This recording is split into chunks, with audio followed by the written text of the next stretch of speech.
동지가, 아줌마야, 얼굴이라도 잠깐 볼 수 있겠니? 전화 너머로 들려온 목소리는 전 여친 수진이의 엄마, 혜숙 아줌마였다. 네, 아줌마. 저는 언제든 괜찮아요. 근데 무슨 일이세요? 아니, 별일은 아니고 얼굴이라도 한번 보려고. 내일 시간 괜찮니? 네. 좋아요. 그렇게 아줌마와 만나기로 약속을 잡고 장소로 향하는 내내 긴장감이 가득했다. 혹시 수진이와 헤어진 걸 내 탓으로 돌리려는 건가? 아니면 무슨 이야기를 하려는 거지? 수많은 생각이 머릿속을 스쳐갔다. 약속 장소에 도착했을 때 평소와는 다르게 한껏 차려입고 나온 아줌마의 모습에 깜짝 놀랐다. 안녕하세요, 아줌마. 멋쩍게 인사를 나누고 아줌마가 몰고 온 제네시스 차의 조수석에 올라탔다. 차 안엔 어색한 공기가 가득했다. 수진이와 헤어진 지 겨우 일주일.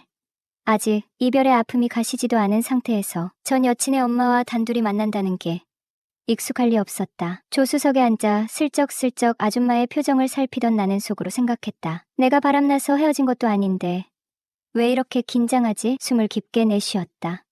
몇 번을 그렇게 숨을 고르자 아줌마가 먼저 입을 열었다. 너 긴장 많이 했구나. 왜? 내가 수진이랑 다시 만나라고 할까봐? 아니요. 그냥 무슨 말씀을 하실지 궁금해서요. 대충 얼버무리며 아줌마의 눈치를 봤다. 한참 차를 몰던 아줌마는 한강이 예려다 보이는 조용한 카페 주차장에 차를 세웠다. 내려. 여기서 커피나 한잔하자. 괜히 주위를 두리번거리며 아줌마 뒤를 따랐다. 뭐해? 빨리 안 따라오고. 너 지금 도살장에 끌려가는 사람 같아. 아줌마가 내 팔을 끌어당기며 나란히 카페 안으로 들어섰다. 사람 인연이라는 게 참 쉽지 않더라. 아줌마는 커피를 홀짝이며 조용히 말을 이어갔다. 쉽게 떠나기도 하고 또 다른 인연이 쉽게 찾아오기도 하고 수진이와 헤어진 문제에 대해선 더 묻지 않겠다며 대신 가끔 연락하며 지내자는 말로 대화를 마무리했다. 1시간쯤 이런저런 이야기를 나누다 카페를 나서는데 아줌마가 갑자기 물었다. 배 안 고프니? 너희 집 가서 밥 차려줄까? 순간 귀를 의심했다. 저희 집이요? 응. 너 얼마 전에 원룸 구했다며 동식이가 어떻게 살고 있나 궁금하기도 하고 아줌마가 마지막으로 동식이 밥 한번 차려주고 싶어서. 마지막이라는 단어가 묘하게 가슴을 울렸다. 결국 근처 마트에서 장을 보고 집으로 향했다. 동식아, 넌 TV나 보고 있어. 아줌마가 금방 차려줄게. 아줌마가 주방에서 분주히 움직이는 모습을 바라보며 어쩐지 마음 한구석이 따뜻해졌다. 저녁 밥상은 술자리로 자연스럽게 이어졌다. 아줌마, 오늘따라 더 예뻐 보이세요. 내가 먼저 말을 꺼냈다. 살짝 알딸딸한 기분이었지만 거짓말은 아니었다. 그녀는 오늘 평소보다 훨씬 화사해 보였다. 정말 그렇게 보여? 사실 동식이 만난다고 신경 좀 썼지 뭐야. 혜숙 아줌마는 살짝 웃으며 소주잔을 채웠다. 얼굴에는 장난기, 어린 미소가 감돌았지만 눈에는 어딘가 진지함이 서려 있었다. 그나저나 동식이 앞으로 어쩌냐? 원룸까지 얻었는데 혼자 지내면 외로워서 어떡하니? 아줌마가 한숨을 내쉬며 내 눈을 바라봤다. 그럼 아줌마가 자주 놀러와 주시면 되잖아요. 아니면. 나는 말을 잠시 멈추며 웃음을 참았다. 아줌마가 제 애인이라도 해주시든가요. 아줌마는 크게 웃음을 터뜨렸다. 얘가 참 아줌마 앞에서 못하는 소리가 없네. 징그러워 죽겠네. 정말. 그녀는 말은 그렇게 했지만 얼굴이 약간 붉어진 게 느껴졌다. 진짜 농담이에요. 그런데 아줌마 같은 분이랑 있으면 절대 외롭진 않을 것 같아요. 나는 잔을 들고 그녀와 눈을 맞추며 말했다. 그녀의 눈빛이 흔들리는 것을 느낄 수 있었다. 술이 몇 잔씩 까오가자 어색했던 분위기는 어느새 따뜻한 기운으로 바뀌었다. 그녀는 평소보다 훨씬 편안하고 자연스러워 보였다. 동식아, 너 수진이랑 오래 못 간 건 정말 아쉽다. 아줌마, 그건 그냥 서로 인연이 아니었던 거죠. 저도 이제 괜찮아요. 그녀가 살짝 안심한 듯 고개를 끄덕였다. 근데 동식아, 내가 오늘 너를 만나러 온 이유가 뭐라고 생각해? 그녀는 갑자기 진지해졌다. 그냥 보고 싶어서요? 나는 농담처럼 대답했지만 그녀의 얼굴이 생각보다 진지해서 순간 당황했다. 맞아, 보고 싶었어. 수진이랑은 관계가 끝났지만 너는 나랑은 다르잖아. 너랑은 계속 연락하고 지내고 싶어서. 그녀는 조용히 말을 이었다. 아줌마, 뭐라 대답해야 할지 몰랐다. 그녀의 솔직한 말이 어딘가 낯설지만 따뜻하게 느껴졌다. 우리 오늘만큼은 과거 얘기 그만하고 그냥 지금 이 순간만 생각하자. 어때? 아줌마가 제안했다. 나는 잔을 들어 그녀의 제안에 동의했다. 좋아요. 오늘은 그냥 저희 둘만의 시간이네요. 나는 그녀를 바라보며 진심을 담아 말했다. 술 기운이 오르면서 그녀의 모습이 점점 다르게 보이기 시작했다. 평소에는 보이지 않던 그녀의 부드러운 미소, 섬세한 손짓, 그리고 나를 바라보는 눈빛이 이상하게 따뜻하게 느껴졌다. 아줌마, 오늘 정말 예뻐요. 이런 말 좀 이상할 수도 있는데 정말로요. 나는 다시 한번 솔직하게 말했다. 그래 보여? 그녀는 웃으면서 고개를 살짝 굴렸다. 얼굴은 이미 술기운으로 굵게 물들어 있었다. 동시가, 사실 나도 너랑 이렇게 얘기 나누는 게 너무 좋아. 술이 몇 병이나 비워졌을까? 어느새 우리는 서로의 얼굴을 가까이 마주보고 있었다. 그녀는 나를 바라보며 말했다. 동시가, 오늘 너랑 이렇게 이야기 나누고 웃고 마시는 게 정말 좋다. 그런데 말이야, 그녀가 말을 멈췄다. 네? 무슨 말씀이시죠? 나는 조용히 물었다. 동시가, 나 술이 너무 취했는데 집에 들어가기 힘들 것 같아. 어쩌면 좋니? 안녕하세요. 저는 올해 32살의 미혼남입니다. 같은 회사에서 일하던 동기의 소개로 현재의 여자친구를 만나게 되었죠. 저는 화목한 가정에서 자라며 활발하고 긍정적인 성격을 가지고 있습니다. 주위에서 저에 대해 인물 좋다는 얘기도 자주 듣고 늘 웃음을 잃지 않으며 밝은 성격 덕분에 사람들에게 좋은 인상을 주곤 합니다. 제 여자친구는 그런 저의 밝은 모습 때문에 첫 만남에서부터 호감을 느꼈다고 하더군요. 그 후 몇 번의 데이트를 통해 우리는 자연스럽게 사귀게 되었습니다. 여자친구는 아버지가 일찍 돌아가시고 어머니와 단둘이 살고 있는 외동딸입니다. 경제적으로는 아버지 덕분에 큰 어려움은 없었지만 어머니는 독실한 기독교 신자이셨고 그로 인해 매우 엄격하게 딸을 키우셨습니다. 여느 부모님처럼 밤 10시 통금은 물론 외박은 절대 금지였고 회사에 다니기 시작한 후에도 사내 회식 같은 경우 늦게까지 하지 못할 정도로 간섭이 심했습니다. 심지어 회식 때면 어머니가 회식 장소 근처까지 차를 몰고 와서 기다리며 여자친구를 데려가곤 했습니다. 저는 여자친구를 몇 번 집에 데려다 주었지만 늘 아파트 입구에서 헤어졌고 정확한 집 호수도 알지 못했습니다. 사실 그 당시 저도 어머니가 무서웠습니다. 어머니가 워낙 딸에 대해 간섭이 심했기 때문에 8살이나 많은 딸의 남자친구인 제가 그분을 어떻게 대할지 막막했던 것이죠. 그러던 어느 날 여자친구와 늦게까지 술을 마시던 중 그녀가 완전히 취해버렸습니다. 집에 들어가기 싫다며 떼를 쓰고 울기까지 했고 그때부터 어머니의 전화와 카톡이 쏟아지기 시작했습니다. 여자친구는 술에 취해 전화를 받지 않으려 했고 결국 제가 대신 전화를 받았습니다. 안녕하세요. 저 수진이 친구 김동식이라고 합니다. 지금 수진이가 술이 많이 취해서 통화가 어려운 상태입니다. 그랬더니 어머니는 다짜고짜 지금 당장 딸을 집으로 데리고 오라고 하셨습니다. 저는 예의상 최대한 공손히 대하며 만취한 여자친구를 업고 집으로 갔습니다. 전화에서는 화가 많이 나신 것 같았지만 막상 집에 도착해 딸을 방에 눕히고 나니 많이 누그러지셨습니다. 어머니는 저와 단둘이 앉아 관계를 물어보셨고 저는 여자친구와 사귀고 있다는 사실을 솔직하게 말씀드렸습니다. 다행히 헤어지라는 말씀은 없으셨고 대신 딸을 일찍 보내달라는 당부만 하셨죠. 그 이후 어머니와의 관계가 점차 변화하기 시작했습니다. 어머니는 주말마다 함께 교회에 가자고 제안하셨고 우리는 주말마다 여자친구와 함께 어머니와 교회를 다니게 되었습니다. 예배 후에는 함께 점심을 먹고 여자친구 집에서 놀다가 저녁을 먹고 헤어지곤 했습니다. 또한 어머니는 여자친구와 관련된 일이라면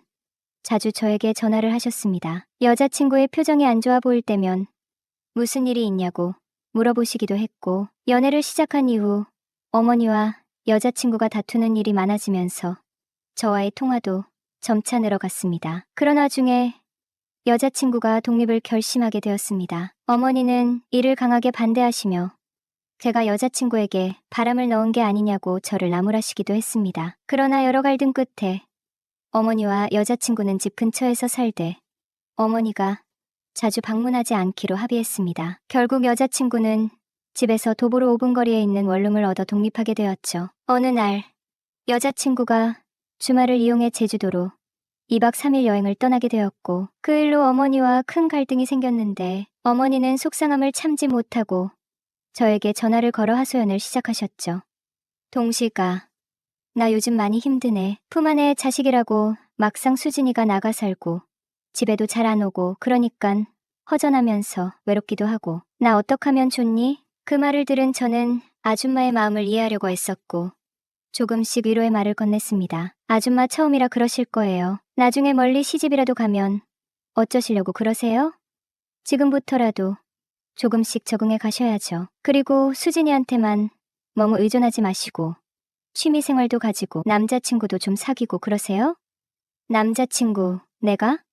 뭐 어때서요? 요즘은 60대들도 다들 연애하고 다니는데. 말이야 쉽지. 난 그렇게 못하겠더라.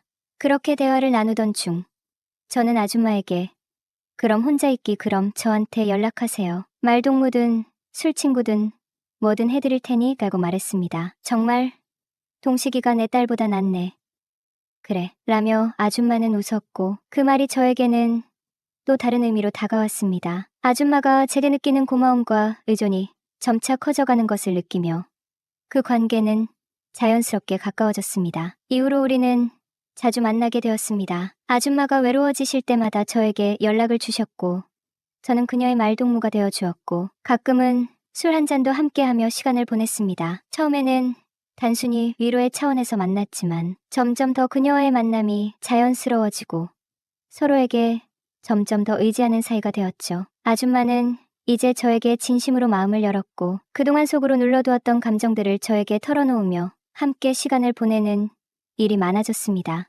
공교롭게도 혜숙 아줌마와는 점점 더 가까워졌지만 여자친구와의 갈등은 점차 심해졌습니다. 자주 다투던 우리는 결국 시간을 두기로 결심하고 한 달 동안 서로 연락을 하지 않기로 했죠. 그 시간 동안 저는 여자친구의 성격과 사고방식을 조금 더 깊이 이해하려 애썼습니다. 하지만 그런 노력에도 불구하고 어느 날 저는 우연히 그녀의 핸드폰을 보게 되었습니다. 그리고 그 안에서 충격적인 메시지를 발견했죠. 그것은 동네 카페 사장과의 대화였고 그들은 남자친구와 잘 해결했냐? 언제 또 술 한잔 해야지라며 친근하게 대화를 나누고 있었습니다. 더 충격적인 것은 제가 꺼려했던 대화들까지 서슴없 나누며 웃고 있었던 그들의 모습이었습니다. 그 메시지를 보고 난 후 저는 여자친구에게 다가가 물었습니다. 이게 뭐냐? 라고 말이죠. 알고 보니 우리가 싸울 때마다 그 사장님한테 연애 상담을 받고 연락을 끊고 있는 동안 서너 번 만나서 술을 마셨더군요. 그때 저는 그동안 몰랐던 사실을 알게 되었고 그 사실에 큰 충격을 받았습니다. 카페 사장과 깊은 사이가 되어버린 그녀를 보며 마음속에서 분노와 실망이 밀려왔습니다. 그날 우리는 다시 큰 싸움을 벌였고 결국 우리의 관계는 끝을 맞이하게 되었습니다. 어느덧 그녀와 만나온 지도 6개월을 넘어섰습니다. 아줌마는 15살이나 어린 남자친구에게 잘 보이고 싶었던 걸까요? 평소와는 다르게 젊어 보이는 예쁜 옷을 입고 시내의 고급 미용실에서 헤어스타일을 바꾸기까지 했습니다. 제 성격이 까탈스러워서 그런지 여자친구와 만날 때 성격 차이로 자주 싸우고 스트레스를 받아 헤어진 적도 여러 번 있었습니다. 그래서 저는 성격을 꽤 중요하게 생각하는 편입니다. 8살 연하의 여자친구와 헤어진 뒤 나는 정말 내 성격에 문제가 있는 건 아닌지 고민을 많이 했습니다. 평소 술을 잘 마시지 않던 제가 그때는 자주 술을 마시게 되었습니다. 그리고 그 후 전 여자친구의 어머니인 혜숙 아줌마를 만났고 그렇게 서로 술에 취해 어떻게 하다 보니 사고를 치고 말았습니다. 처음엔 정말 창피하고 민망했어요. 내가 여기까지 왔구나라는 생각에 많이 혼란스러웠습니다. 하지만 솔직히 말하자면 혜숙 아줌마에게 이성적인 호감을 갖고 있었던 것도 사실입니다. 그녀는 참 편안하게 다가오는 사람이었고 유연한 성격이 저와 잘 맞았습니다. 술기운의 용기를 내게 된 거죠. 그날 이후로 우리는 종종 연락을 주고받으며 만나기 시작했고 점점 더 가까워지게 되었습니다. 서로 외로움도 느꼈고 함께 있으면 즐거웠기 때문에 더 자주 만났고 시간이 갈수록 서로를 더 잘 알게 되었습니다. 그렇게 우리는 자연스럽게 연인처럼 지내게 되었습니다. 지금 15살 연상인 혜수.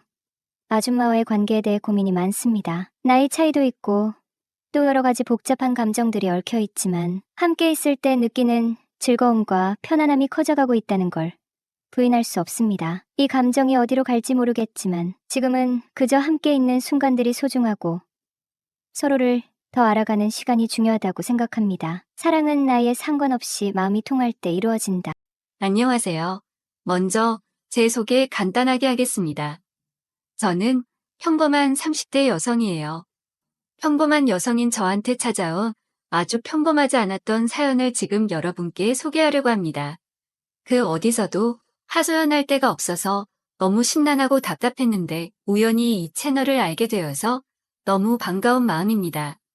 이 채널에서 익명성을 빌려서 제 넋두리 하면 되겠네요. 저는 요즘 추세로 보면 비교적 결혼하기에는 어린 나이인 28살의 소개팅으로 중견기업에 다니는 남편을 만나서 결혼을 했고 현재 아이는 없습니다. 물론 저와 신랑 둘 다 아이를 갖는데 기능적인 문제는 없어서 곧 생길 거라고 믿어 의심치 않아서인지 결혼 생활 동안 아이 문제로 갈등이 생긴 적은 한 번도 없었습니다. 특별한 문제 없이 그렇게 남편과 알콩달콩 깨가 쏟아지는 즐거운 신혼생활을 즐기는 어느 날 시어머니한테 한 통의 전화를 받았는데 정말 청천벽력 같은 그런 얘기를 들었어요. 그 청천벽력 같은 전화 내용은 바로 도련님을 서울로 올려보낼 테니까 도련님과 같이 한 집에서 생활을 하라는 거였죠. 도련님은 대학을 졸업하고 지방에서 공무원 시험 준비를 하는데 아무래도 지방보다는 서울 노량진에서 공무원 학원을 다니면서 준비하는 게 더 합격 가능성이 클 거라고 서울에 있는 저희 신혼집에서 도련님이 당분간 지낼 수 있게 마음에 준비하라는 시어머니의 전화였습니다. 정말 마른 하늘에 날벼락 같은 얘기였어요. 물론 시어머니께서는 생활비를 넉넉하게 지원해 주신다고 했어요. 한 달에 100만 원씩 주신다고 말이죠. 하지만 저는 돈이 문제가 아니고 도련님과 사는 게 너무 불편할 것 같고 또 남편과의 신혼생활을 더 오래 즐기고 싶었는데 모든 게 다 엉망이 될 것 같은 불길한 예감에 사로잡혔습니다. 게다가 솔직히 100만 원이면 그냥 혼자서 원룸에서 살면서 생활비까지 할 수 있는 돈인 것 같은데 굳이 저희 집으로 들어오게 하려는 이유는 솔직히 저보고 도련님 밥도 차리고 빨래도 하라는 소리잖아요. 이게 너무 싫었던 거예요. 하지만 제가 시어머님의 뜻을 거부할 수 없는 이유가 사실 서울에 신혼집을 시댁에서 해주신 거거든요. 한두 푼도 아니라는 걸 알기 때문에 저는 어쩔 수 없이 도련님을 받아들일 수밖에 없었습니다. 그 전화가 온 지 며칠 후 도련님은 정말로 짐을 싸서 저희 신혼집으로 들어왔죠. 그날 저는 너무 기분이 우울했어요. 하지만 그 우울함은 오래 가지 않았습니다. 왜냐하면 도련님의 성격이 조용한 걸 넘어서 있는 듯 없는 듯한 성격이거든요. 집에도 거의 없어요. 얼굴 보기가 힘들 정도로요. 새벽같이 학원에 가면 밤늦게까지 학원 자습실에서 자습하고 와서는 집에 오면 바로 씻고 바로 자거든요. 평일뿐만 아니라 주말이나 공휴일에도 항상 새벽 일찍 나가서 밤늦게까지 공부를 하고 왔습니다. 아침은 도련님 본인 스스로가 알아서 식빵에 우유를 챙겨 먹고 나갔고 나머지 점심 저녁 식사는 노량진 학원가에서 본인 용돈으로 다 해결했어요. 그래서 매달 시어머니에게 생활비로 받는 100만 원은 거의 다 저희 부부 몫이 되더라고요. 제가 도련님한테 뭐 먹고 싶은 거 없냐고 물어봐도 자기는 입이 짧아서 특별히 먹고 싶은 거 없다고 마트 가면 스팸 통조림이나 참치 통조림이나 좀 사다 놓으라고 했어요. 하여간 처음에는 도련님이 온다고 해서 너무 싫었는데 같이 지내다 보니까 불편함도 전혀 없고 경제적으로도 쏠쏠하게 이득을 보니까 너무 좋았습니다. 손이 별로 안 가는 남자는 이래서 정말 편하더군요. 입맛도 까다롭고 잠자리도 까다로운 그런 사람이면 뭐든지 불평만 늘어놓을 텐데 다행히 그런 남자가 아니라서 한편으로는 정말 다행이라는 생각이 들었던 거예요. 마음 같아서는 도련님이 계속 공무원 시험에 떨어져서 몇 년이고 쭉 함께 살았으면 하는 생각이었습니다. 공짜로 100만 원을 받는 기분이었거든요. 그런데 그 행복도 잠시 어느 날은 도련님이 자신의 형인 저희 남편에게 노량진 고시원에 가서 살겠다고 하더라고요. 그 이유가 뭐냐고 남편이 묻자 그냥 저희가 사는 신혼집에 자신이 폐를 끼치는 것 같다고, 자기가 여기 있는 것 자체가 큰 민폐인 것 같다고, 그냥 마음 편히 노량진에 있는 고시원에 등록해서 거기서 공부하면서 지내겠다고 하는 겁니다. 저와 남편은 동시에 결사반대했습니다. 특히 남편은 절대 허락해 줄 수 없다고 아주 강경하게 나가더군요. 그랬더니 도련님은 얼마 후 새벽에 짐을 싸서 말도 없이 몰래 집을 나갔습니다. 도대체 뭐가 섭섭해서 집을 나간 것인지 저는 정말 도무지 이해가 가지 않았습니다. 남편 역시도 매우 당황을 했고 엎친 데 덮친 격으로 이때 마침 지방에서 시어머니가 올라오셨는데 도련님이 집을 나간 사실을 알고 엄청나게 노발대발하셨어요. 그리고 특히 저에게 화를 내시면서 혹시 네가 눈치를 줘서 나간 게 아니냐고 추궁하셨죠. 저와 남편은 절대 그런 거 아니라고 한 번도 눈치를 준 적 없다고 부인했습니다. 그 얘기를 들은 시어머니는 화가 조금 누그러지시며 노량진에 가서 도련님을 당장 잡아오라고 명령을 하시고는 그대로 내려가시더군요. 그날 이후 저는 정말 편두통이 생길 정도로 힘들었습니다. 도련님한테 전화를 해도 전화도 안 받고 너무 힘들었어요. 그러던 중 하루는 남편이 출근을 하고 저는 집에 혼자 있었는데 그날따라 너무 더워서 저는 낮에 찬물로 샤워를 하고 있었습니다. 막 시원하게 샤워를 하고 있는데 현관문 도어로 비밀번호가 눌러지는 소리가 나더라고요. 그리고 문이 열리는 소리가 들렸습니다. 순간 너무 무서웠어요. 낮에 남편이 집에 올 리는 절대 없고 혹시 도둑이나 강도인가? 정말 살떨리는 마음으로 저는 허겁지겁 대충 수건으로 몸을 말리고 나서 속옷도 입지 않은 채 샤워 가운만 대충 입고 밖으로 나와보니까 글쎄 도련님이 살금살금 자기 방으로 들어가는 겁니다. 저는 안도의 한숨을 내쉬고 도련님 방에 뒤따라 들어갔습니다. 도련님이 저를 보고 깜짝 놀라더니 이런 말을 하더군요. 며칠 전 새벽에 몰래 급하게 짐을 싸서 나가느라 짐을 좀 놔두고 간 게 있다고, 남은 짐 챙겨서 다시 나가려고 잠깐 들렸다고 말이죠. 저는 다시 나가려는 도련님을 꼭 붙잡고 얘기 좀 하자고 말했습니다. 도대체 뭐가 문제냐고? 내가 뭘 잘못한 게 있으면 있다고 솔직히 얘기를 해달라고 그랬더니 도련님은 저에게 형수님이 잘못하신 건 하나도 없다고 그냥 자기가 편하자고 집을 나가서 고시원에서 지내는 거라고 하더라고요. 그럼 집이 불편한 거냐고 물으면서 도련님이 내 집처럼 더 편하게 지낼 수 있게 제가 더 노력하겠다고 재차 얘기를 하자 도련님은 정말 답답하다는 표정으로 무언가를 말하려다가 말더라고요. 저는 도련님에게 할 말이 있으면 참지 말고 속 시원하게 마음속에 담아둔 이야기를 지금 다 말하라고 했습니다. 그랬더니 도련님은 저에게 시원한 맥주 한 캔만 달라고 하더라고요. 저는 바로 냉장고에 가서 맥주 한 캔을 꺼내서 도련님에게 건네주었고 맥주를 건네받은 도련님은 그 자리에서 순식간에 맥주 한 캔을 다 마셨습니다. 그리고는 마음속에 있던 말을 하기 시작했는데 도련님이 집을 나간 이유를 아주 리얼하게 다 말하더라고요. 그 이유를 듣고 저는 민망함에 정말 쥐구멍이라도 숨고 싶은 심정이었습니다. 그 이유가 뭐냐면 사실 저희 부부가 신혼이기도 하고 또 아이를 가지려고 거의 일주일에 5번 정도는 부부관계를 하는 편인데 부부관계할 때 나는 소리가 도련님 귀에도 다 들린 겁니다. 저희 부부가 조심한다고 했는데도 도련님은 자다가 일어나서 화장실에 갈 때나 주방에 물 마시러 갈 때 가끔 저와 남편이 부부관계 할 때 나는 소리를 들었고 그걸 듣게 되면 그날은 하루 종일 공부에 집중을 할 수 없는 상태가 된다고 하더라고요. 특히 제가 울부짖는 목소리를 내면 심장이 너무 떨린다면서요. 본인도 혈기왕성한 나이라서 그 소리를 들으면 정말 몸과 마음이 너무 힘들었다고 하네요. 그 얘기를 듣는데 어찌나 민망하고 또 도련님에게 미안했는지 모릅니다. 저는 도련님에게 정말 미안하다고 앞으로는 정말 조심하겠다고 사과를 하니까 도련님은 괜찮다면서 신혼부부 사는 신혼집에 자기가 눈치 없이 들어온 게 잘못인 거지. 신혼생활을 즐기는 형수님과 형님이 도대체 뭐가 미안하고 왜 조심을 해야 하냐고 그냥 자신이 고시원에서 살겠다고 하면서 챙긴 짐을 들고 황급히 나가려고 하는 겁니다.